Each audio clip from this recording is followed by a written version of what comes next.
Pegawai BUMN yang ditangkap Densus 88 berperan sebagai penggalang dana organisasi Jamaah Islamiyah. Detasemen khusus Densus 88 Anti Teror Polri mencokok 4 terduga teroris di Bekasi, Jawa Barat dan Petamburan, Jakarta Barat pada Jumat 10 September 2021 lalu. 4 teroris itu yakni MEK, S, SH, dan T alias AR. Belakangan terungkap ternyata S merupakan karyawan dari perusahaan farmasi PT Kimia Farma. Menurut Kabak Banops Densus 88 Kombes Pol Aswin Siregar, S tergabung dalam Perisai Nusantara SA pada 2018.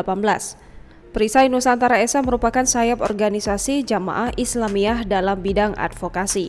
Di Perisai Nusantara SA, S berperan menggalang dana. Selain itu, Aswin mengatakan S juga pernah menjadi pembina Perisai Nusantara SA pada 2020.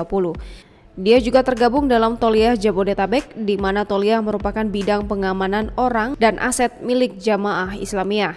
Meski S berstatus sebagai pegawai PT Kimia Farma, Kabak Penum Divisi Humas Polri, Kombes Ahmad Ramadan, meminta penangkapan S tak dihubungkan dengan rekamnya sebagai pegawai perusahaan BUMN itu. Menurut Ahmad, tindak pidana yang dilakukan S tidak ada kaitannya dalam kapasitasnya sebagai pegawai Kimia Farma. Di sisi lain, PT Kimia Farma Tbk tak membantah kabar mengenai penangkapan karyawan mereka itu. Direktur Utama PT Kimia Farma Tbk, Ferdi Budidarmo, kemudian memberikan keterangan terkait status S yang ditangkap Densus 88.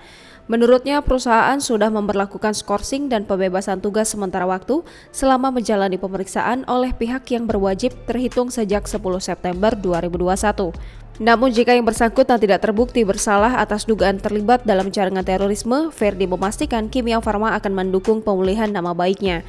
Kimia Farma juga menegaskan mereka tidak mentoleransi aksi radikalisme dan terorisme dalam bentuk apapun, termasuk di internal perusahaan.